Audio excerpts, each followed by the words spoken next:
这对于胖爷来说是一小步，但是这对于墨镜校尉来说，这可是劈着叉的一大步啊！质的飞跃啊！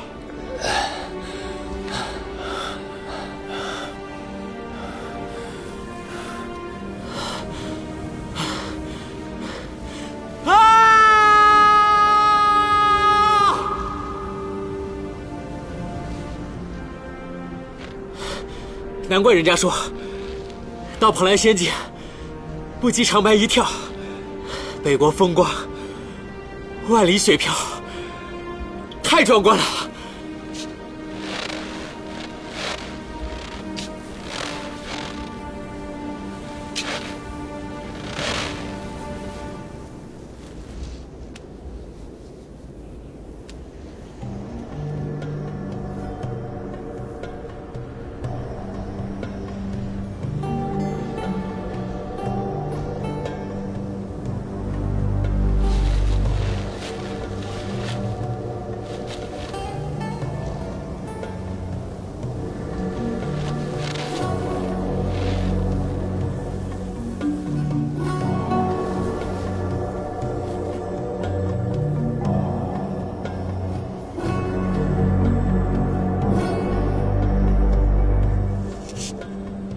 哎，顺子，啊，怎么着？你也尽尽导游本分，跟我们说说这儿啊？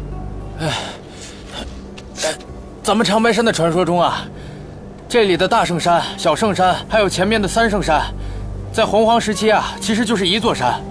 后来大禹治水的时候经过这儿，用一把神刃劈了2下，一座山变成了3座山。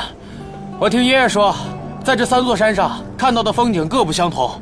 就比如说在咱们这儿小圣山上，你可以同时看到大圣山和三圣山，但是在大圣山上你就看不见小圣山，只能看见三圣山。最奇怪的是，在三圣山的峻岭上，你不但可以看到大小圣山，你还能看到三圣山后面与它遥遥相对的天梯峰。这天梯峰比三圣山更加巍峨，常年云雾笼罩。相传上面有一道天梯可以直达天宫，是人间和仙境的甬道。如果天气好的话，你还能看到它们之间有一道彩虹一样的霞光。不对吧？这云顶天宫不是应该在三圣山上吗？怎么又跑天梯峰去了？这个我知道，来之前就这个现象我还特意调查过。我猜想是因为修建天宫的时候，因为天梯峰和四周雪山的折射，所以形成了海市蜃楼。而且你们看啊，这山间之中，终年大雾不散，形成了一种幕布，所以海市蜃楼折射进去之后，就好像天宫在天上一样。这海市蜃楼不是在沙漠和湖泊中才有吗？在雪山当中能形成海市蜃楼，确实是十分罕见。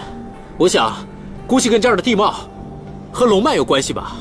再说了，在这种天然的宝穴当中，发生什么都不奇怪啊。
这温度挺低呀。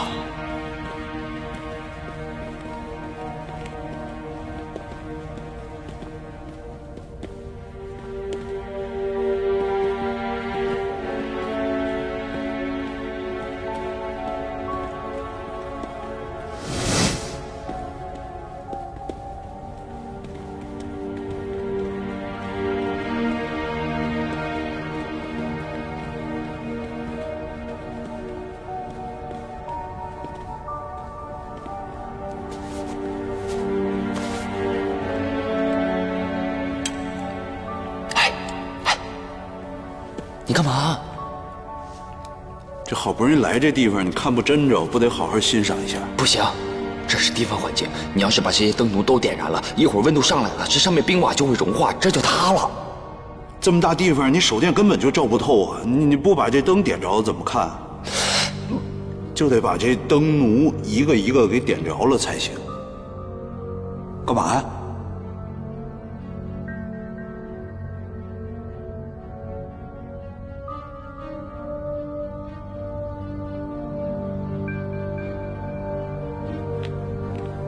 不说话了，走。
这也太静了，越没声越吓人。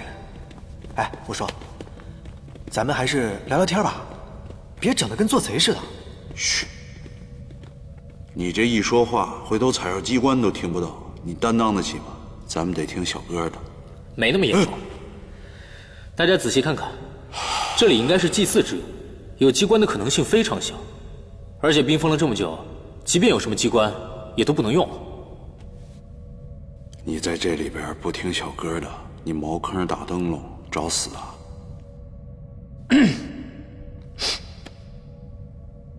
你别一惊一乍的，别拍我，你随便吧。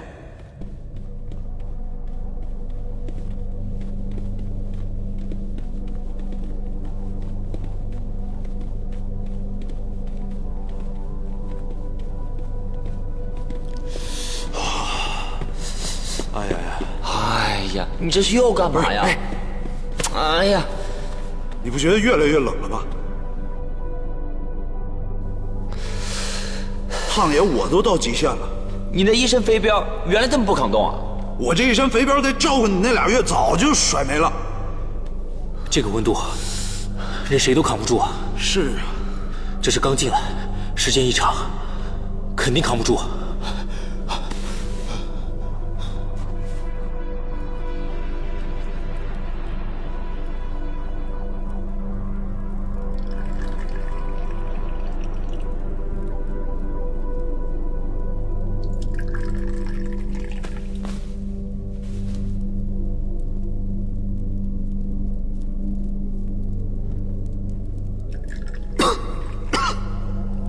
来，热水。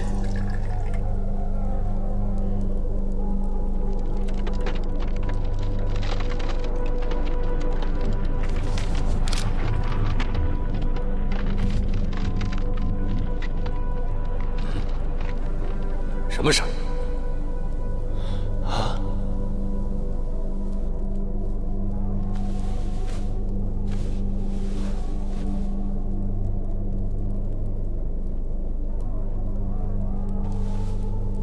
没声音啊，萨公，你是不是太冷了？要不然你过来烤烤火。我也听见了。自从我生病以后，我听力就好了很多。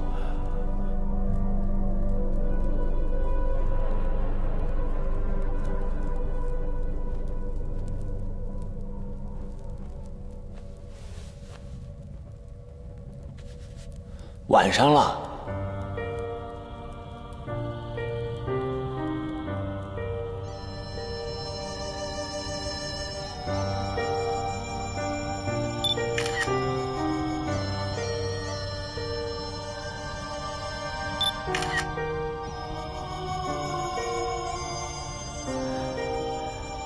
都说古人不如今人，其实不尽然。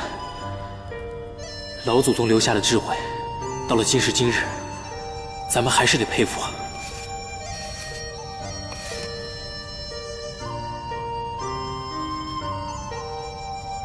不是这还有没有燃料了？这那么小呢？这火都没了，你就差把我这炸药都拿去烧了。哎，还有点酒精啊。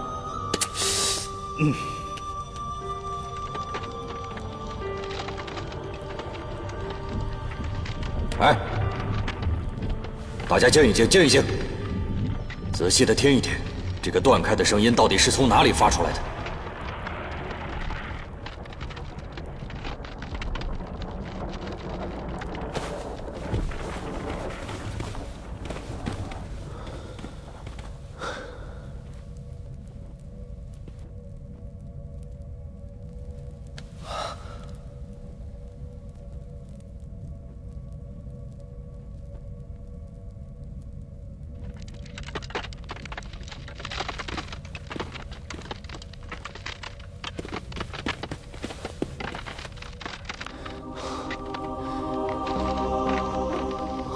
赶紧把火灭了！柱子底座是寒冰所致，经不起高温。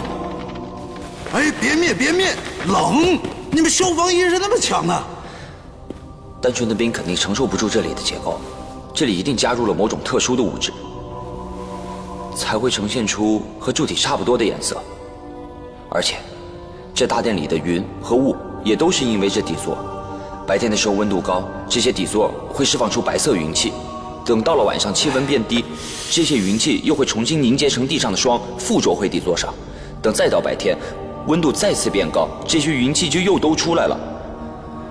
如此循环往复，不断循环，就形成了这大殿内独特的自然气候。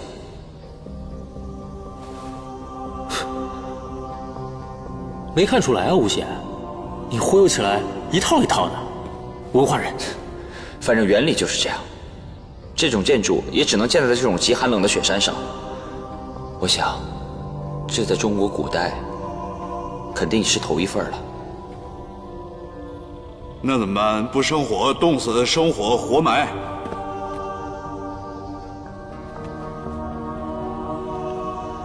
要不然，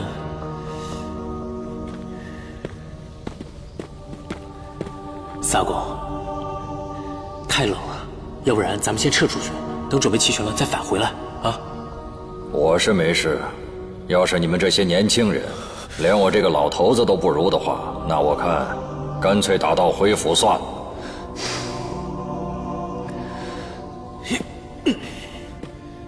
我们现在回去太麻烦了，而且上面的雪层是什么情况我们也不知道。大家再坚持一下吧。哎，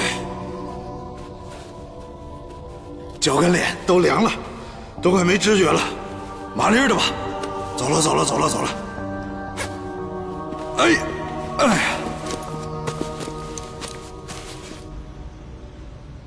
秀秀，你今天怎么回事？你知不知道今天的情况有多么危险？这是你一个女孩子处理得了的吗？这件事关乎霍家的声誉，如果奶奶真的卷入了贩卖文物的事情，我希望我是第一个清楚真相的人。文物的事情，老九门有老九门的规矩，绝不会坐视不管。也许你是误会你奶奶了，也许霍奶奶是被人蒙骗了。可一旦……我希望你有做好接受真相的勇气。小花哥，我一直以为像我这样天不怕地不怕的性格，肯定能有勇气接受这件事情。我知道奶奶发给你的照片，我也知道你最近很忙。其实我本来不愿意麻烦你。小小，我再说一次，我是你哥哥，这件事情你一个人处理不了，所以交给我，好吗？小花，你总是这么冷静。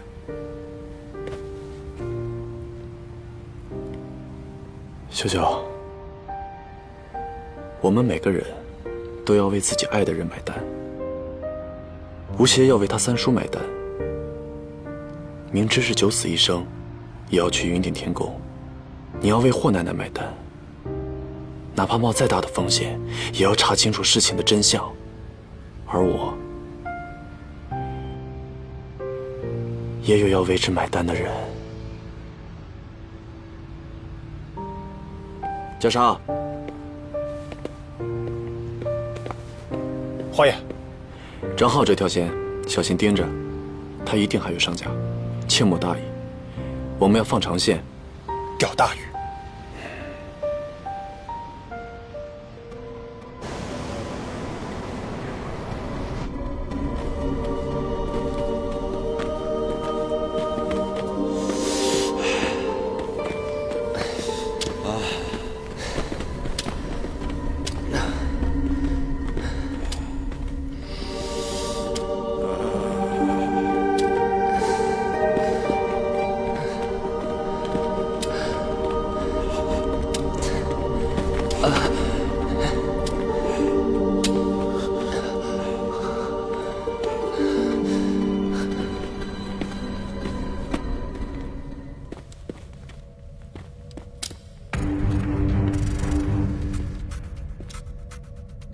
原来真的那么近，害胖爷差点冻死在这儿。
太美了！要不是咱们来到这儿，谁能知道长白山底下有这样鬼斧神工的地方啊？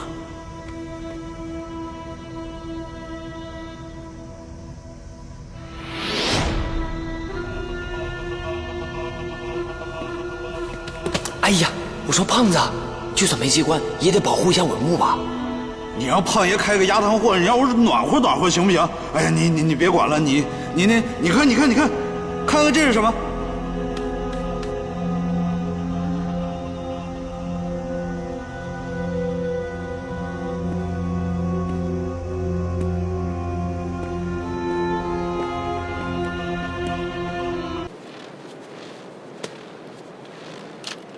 刚收到消息，我们有一批货半路被劫了，走的就是杰森给的路线。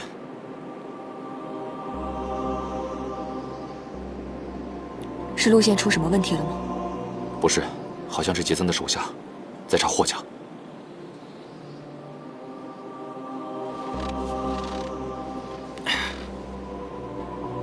Sir 怎么说？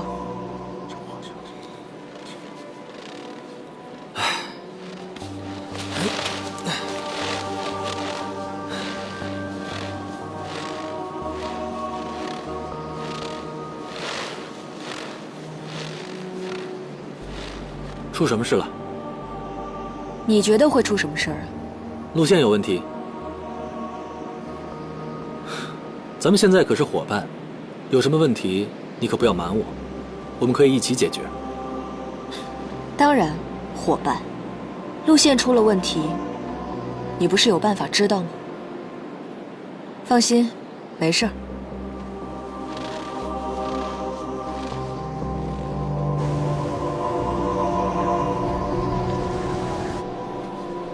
萨公，来。几位老板，咱得抓紧时间了，这天马上就黑了，天一黑路就不好走了，咱这都没法搭帐篷，咱得连夜找一个平坦的地方。再说晚上山上还可能起风呢。萨公，你看呢？宝穴就在脚下，可是我也没有什么办法下去。哎，等一会儿啊，你们先下几铲子，看看下面是什么东西，然后再做打算。不行，这里已经下了几千年的雪了，雪积累的时间久了就会变成冰，这下面都是冻土和冰形成的冰川面，这个冰川面就像混凝土一样，我们的铲子根本就铲不进去。你说陪葬灵会不会冻下边了？我觉得有可能，但是我们下不了洛阳铲啊，就算下面有东西，我们也发现不了啊。不是，主要是这雪太碍事儿了，咱们又没炸药。我有几个朋友在大兴安岭当过兵，他们呀定期上那边雪山清雪，只要一个炮眼，这些雪全都能炸下去，省事的很。他们现在好像都用迫击炮轰了，把这些雪啊，只要给清掉，下面就一目了然了，再找什么就方便了。哎，哥儿几个，哎，哥们儿，炸药啊，咱还真有。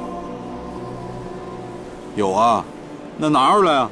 炸呀？嗯，你回头看看上面，啊，后面，就这地方，你放炮，来个雪崩，咱全活埋，自杀啊！长白山是旅游景点，他们也会定期清雪，我觉得这问题不大。反而我们不把这些雪清走的话，趁早咱们回去，想在雪山上挖藏在雪里的东西，那不是大海捞针吗？藏地雪山找落难的登山队，他也这么做的，他没有别的好办法，你知道吗？就算老爷子算出地穴定准了以后，不清掉积雪，这盗洞根本打不下去。所以就像我说的，必须2往4个2炸。不行，我不同意啊！这猫的风险也太大了。要我说的话，我宁愿多花点时间用铲子来铲。不是，那得铲到什么时候去？你俩啊，不用瞎琢磨了，这事儿啊，咱们听专业人士的。哎，老方，闪亮登场。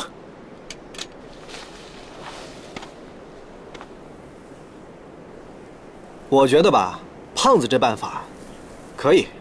其实来之前呢，我早就想到咱们会遇到类似的状况，所以呢，我早有准备。我跟你们说啊，以我的专业水平，我可以控制住炸药的威力，而且保证声音绝对不会太响。其实有些时候，在冰层下面有一个非常小的震动，就可以达到目的了。老冯，你这相当于在豆腐里放炮仗，要在豆腐里炸出个洞来，表面上还看不出来，这可是个精细活儿。我当年当矿工的时候，下炮眼不下1万多个，我觉得这对于我来说没有难度。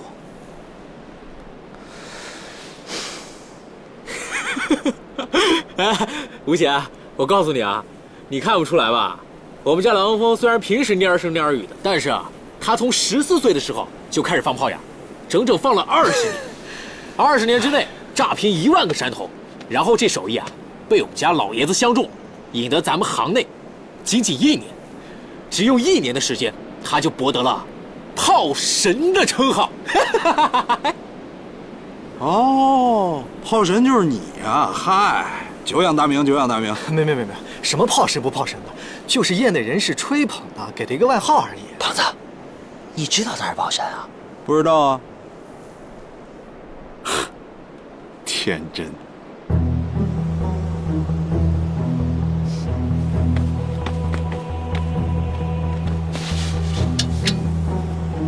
哎，这要炸？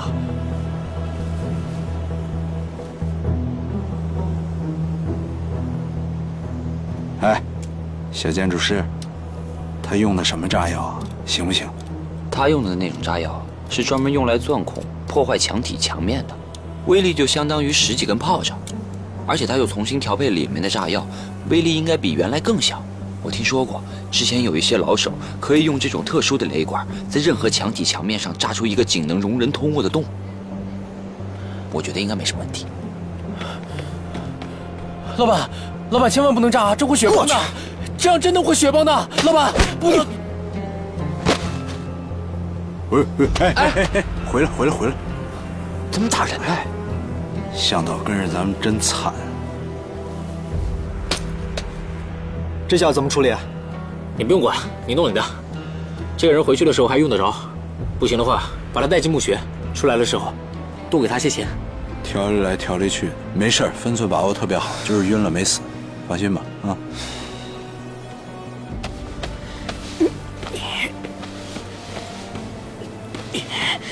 大家往后退，退到那石头后面去。走了。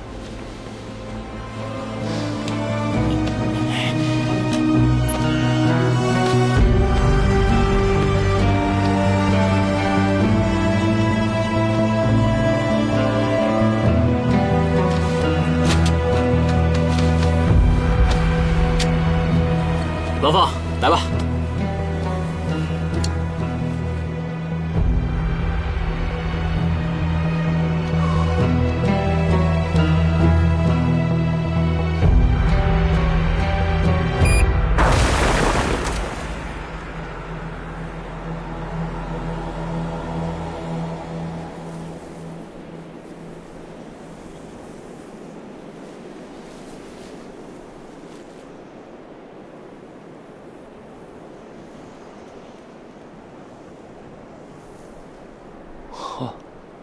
完事儿了。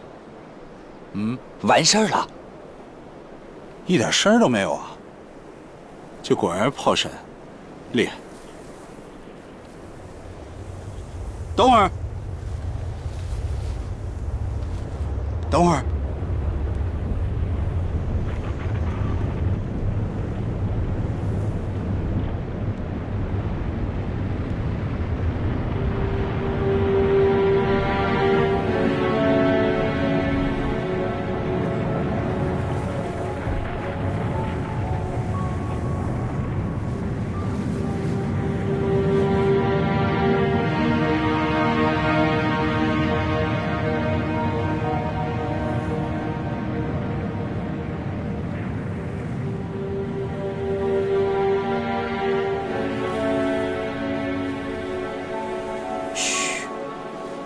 别慌，大家都不要说话。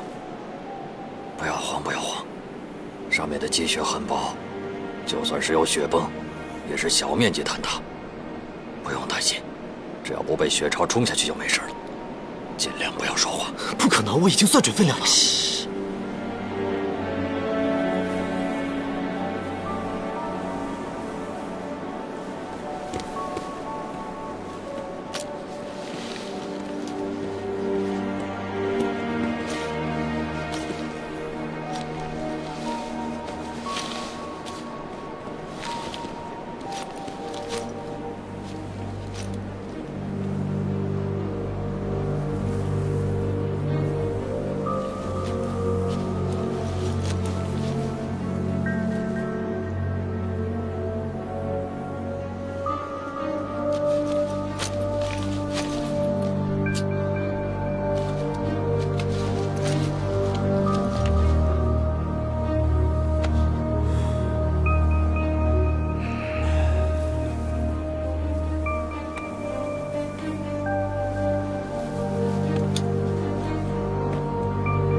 小心点儿。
铁战！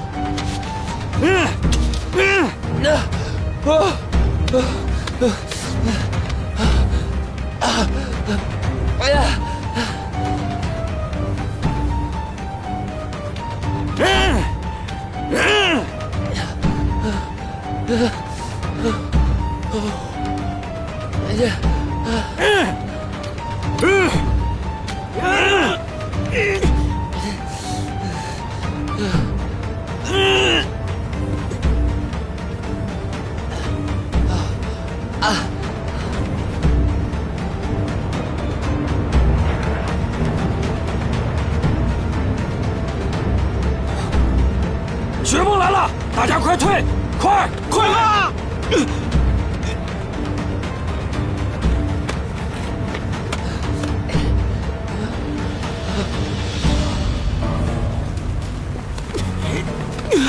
快点儿！退下来，快！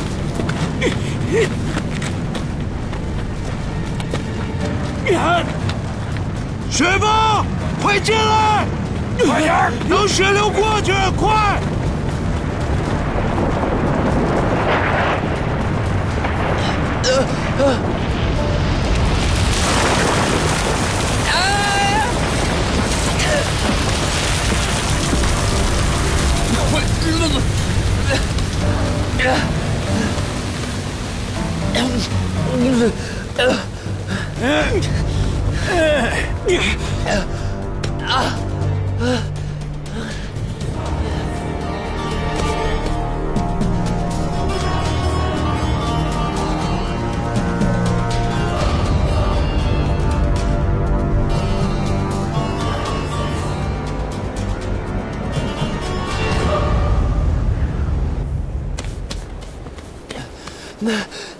你没事吧？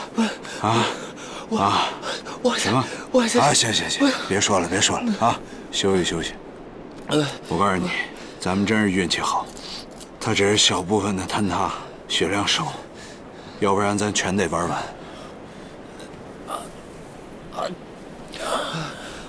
我天，你看他还醒了。我告诉你，你运气也挺好，你什么都不知道，完了就渡过去了，还有人扛你。我告诉你啊，下山买彩票，听见没有？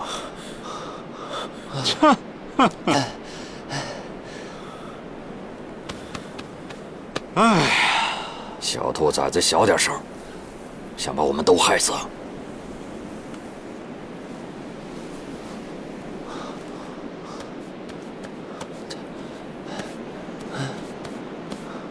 哎，我们怎么少了一个人啊？你都上来了，少谁呀？不是，潘子。潘子，啊！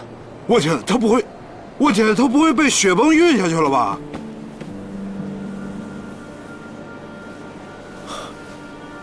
不可能！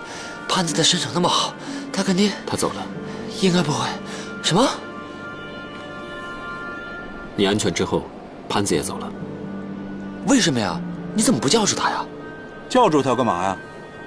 他干嘛拦他呀？小哥没有理由拦他呀。这一路都走过来了，为什么反而到了地方他却走了？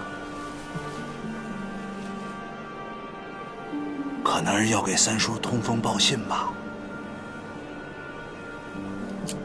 哎呀，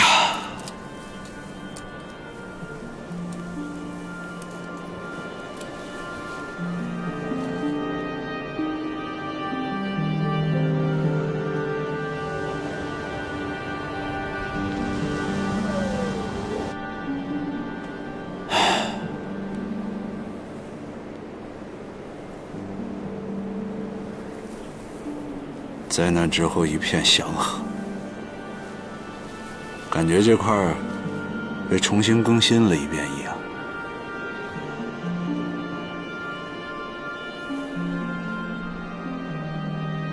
哎，天真，你看这夕阳照在雪山上，像不像把雪山点着了？啊？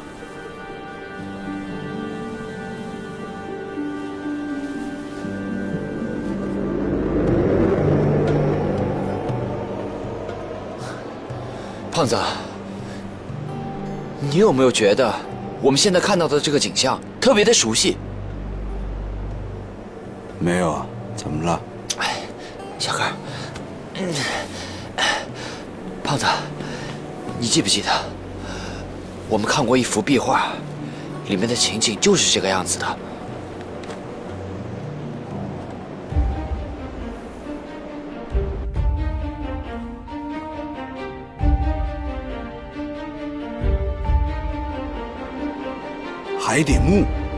海底墓的壁画。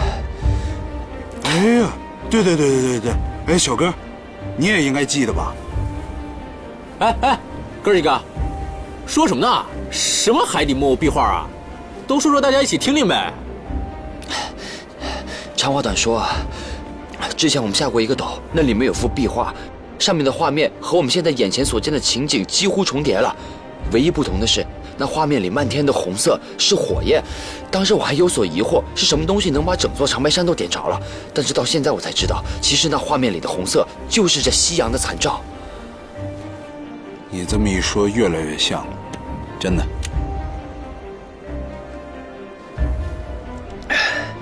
夕阳残照之处，就是云顶天宫所在。司阿公分析的没错，这宝穴的确就在我们脚底下。只是我们现在要想其他的办法进去了。不是天真，我觉得为咱们的安全考虑，咱们还是先回去准备充分再来吧。我们长途跋涉，好不容易来到这里，如果现在打道回府的话，前功尽弃，我不甘心。只是我们要想其他的办法进去，可是看着茫茫雪山，再炸一次。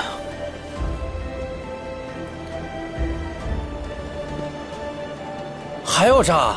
司阿公，你确定吗？这次你一定要把炸药的剂量调得精准，如果再出什么纰漏，你就不要回去了。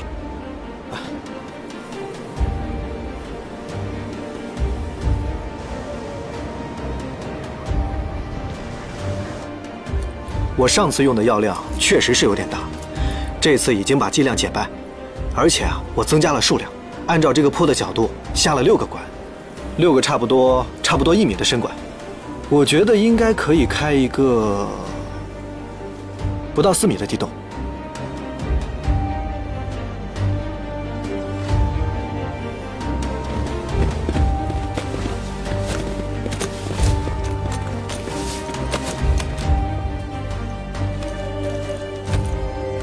大家都背靠墙壁，把自己的位置固定好。司阿公，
天哪，这得有5、6米厚了吧？啊？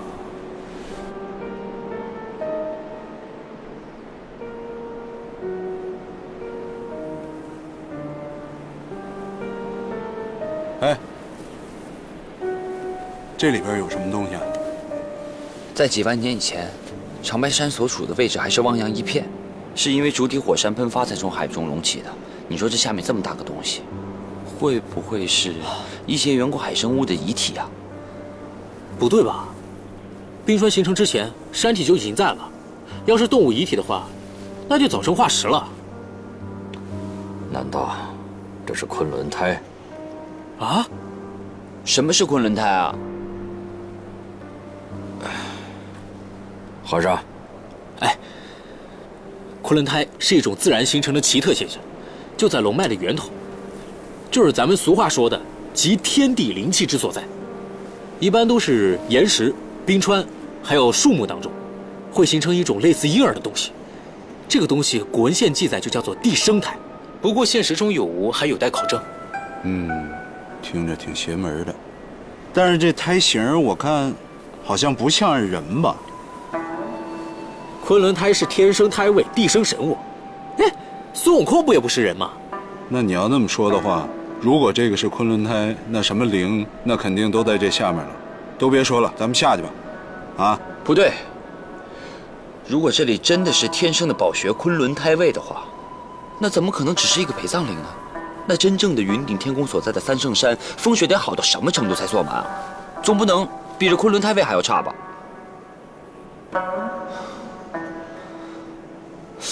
不，我觉得我们不应该这么想。如果这个昆仑胎位是假的，它是设计出来的，是人工修建的，它是一种象征的手法。他们故意把陪葬陵做成了婴胎的形状，我们现在看见的只是陪葬陵的影子。这也正是我所疑惑的。按理说，没有再比昆仑胎更好的风水了。可是这昆仑胎出现在这儿，看来一定是有问题的。难道他把三川的走势给改了？哎，老爷子，我觉得咱们把入口都打开了，咱们就别在这儿贫了，咱们就下去吧。啊，胖子，哎，这次我赞同你。你先等会儿，咱们如果要是下去看到的不是陪葬陵，而是一个真的昆仑胎，该怎么办？如果是真的昆仑胎，那就是天作的神迹，也值得我们下去看一眼。哎，哥几个，怎么下？反正是不管这个昆仑胎是什么，起码它现在是完整的，说明这个地方没有发生坍塌。然后你看那个远处，那好像是几个巨大的柱子吧？如果我没猜错的话，它应该就是用来支撑我们脚底下这个冰盖的。这个冰墙应该不是直接压在建筑上的，如果直接压在建筑上呢，就会发生坍塌，建筑就会有破损。所以这冰墙它得有一个弧度，这个弧度呢会形成一个天然的冰穹，顶在这个斜坡上，保护着下面的建筑。就像咱们墓室那个封顶、封土，这只不过就是冰做的。所以我觉得顺着那些远处的那些木柱子下去，就能到建筑那地方。胖子，我真对你是刮目相看啊！哎，没有，的确，胖子说的办法可行，我们试一试吧。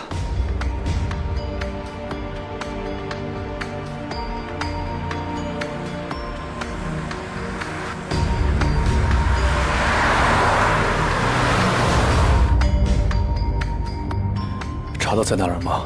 查到了，华爷，在西边的夜色酒吧。还有多久8、9分钟。再快点儿。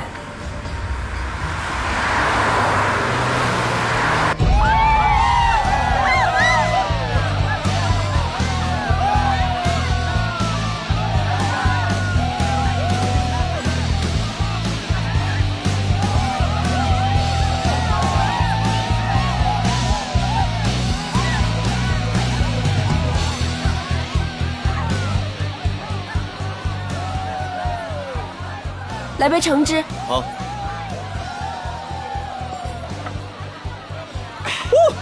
什么时间验货？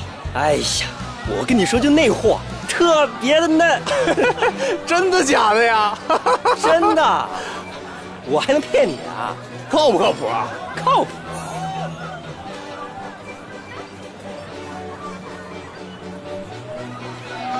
活动活动，走。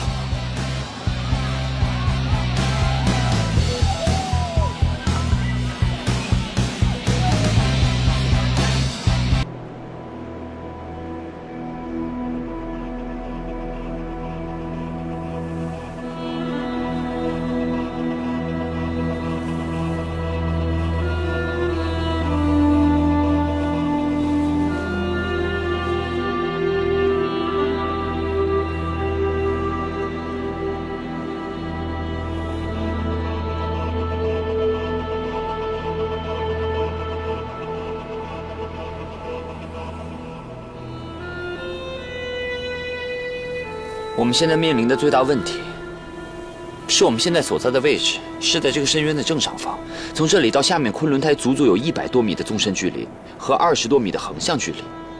我们绳索的长度虽然是够了，但是这最后的20米，我们靠荡也没办法荡过去。那小哥也不行吗？小哥又不是能违反物理定律的超人。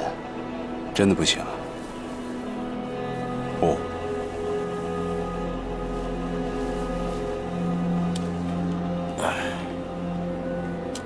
你们真是一群废物！萨公，我们这不是太兴奋了吗？没见过这么大的阵势。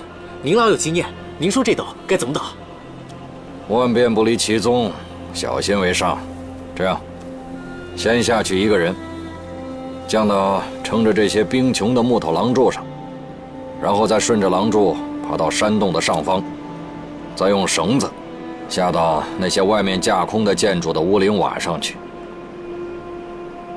老爷子，还是你有办法。天真，行吗？这下面的每一根木头柱子，足足都有100多米长，这肯定不是一棵原木的长度，而是用木头楔子把几棵原木组合在一起形成的。这样的结构承受压力不是问题，关键是能不能承受得住拉力呢？如果到时候发生坍塌的话，一颗木头在下落的过程中必然会撞到其他的木头，到时候引发连锁反应，整个冰穹都有可能会塌的。这个方法还是太冒险了。哎，探穴嘛，就得冒险。你知道，在我来之前算了一卦，我也给你偷偷算了一卦。这签是咱们福星高照，鸿运当头，遇难成祥，得偿所愿，没问题。接着吹，风还不够大呢。吴姐，你有别的办法吗？我来。小哥儿。你看见没有？还得我们小哥，是吧？哼。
那哥们儿才被抓住。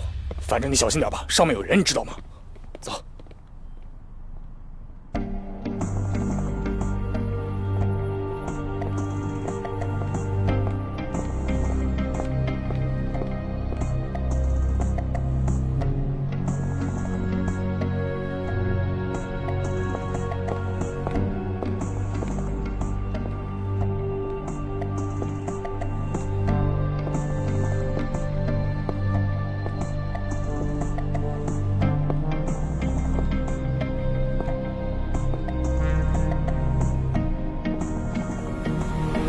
干嘛呀，小姑娘？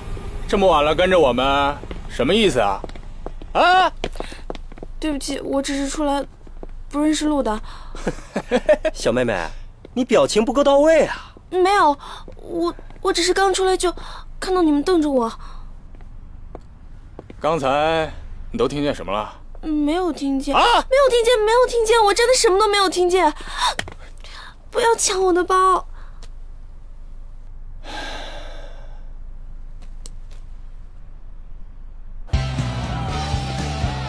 你好，有没有见过这个女孩？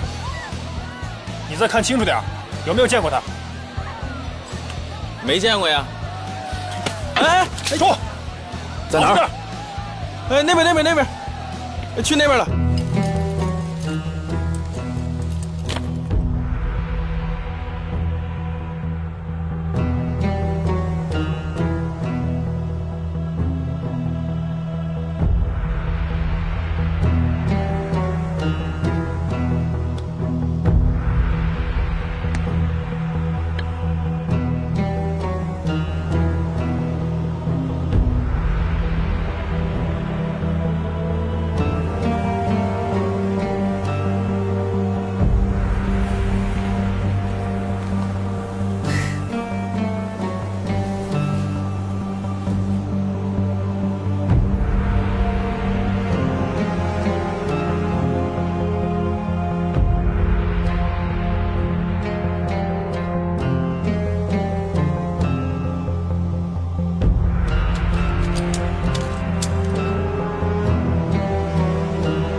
顺子，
这也没装什么好东西。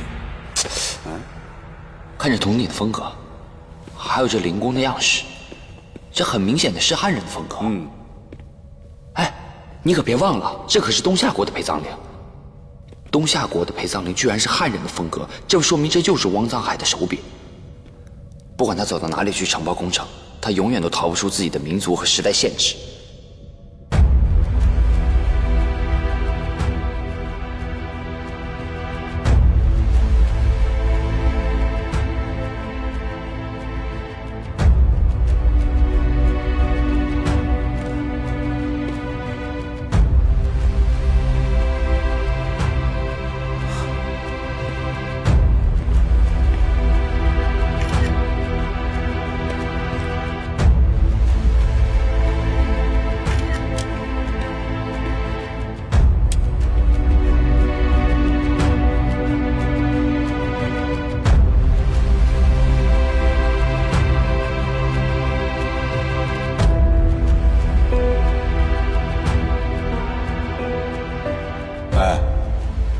这陵墓修在那么神秘的地方，一定有不少好东西。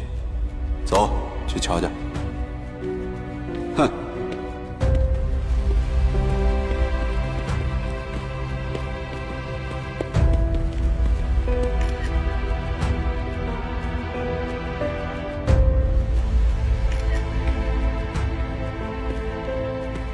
开门，胖爷来了。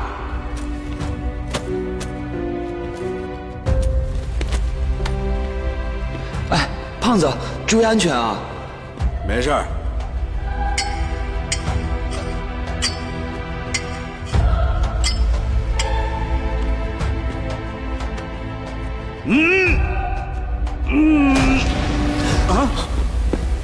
有机关，有机关，有机关！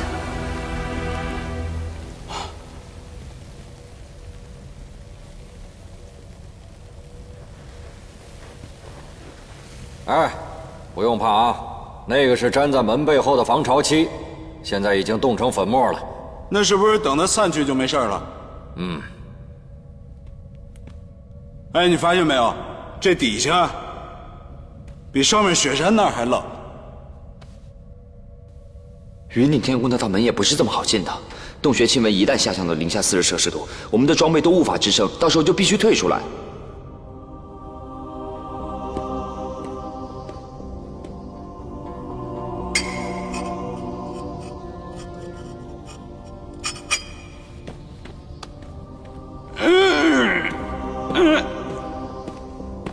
哎，这门是不是锈死了？不行，等会儿，算了，不行。哎，小哥，你还是过来看看有没有机关吧，先。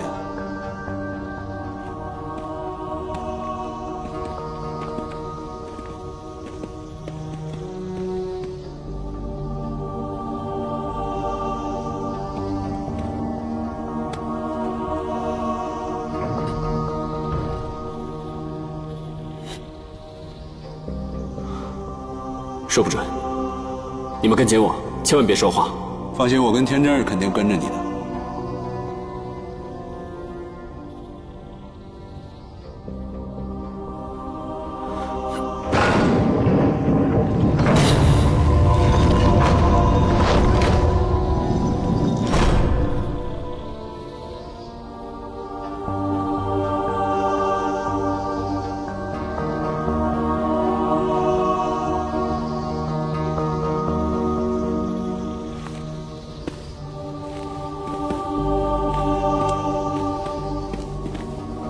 撒过。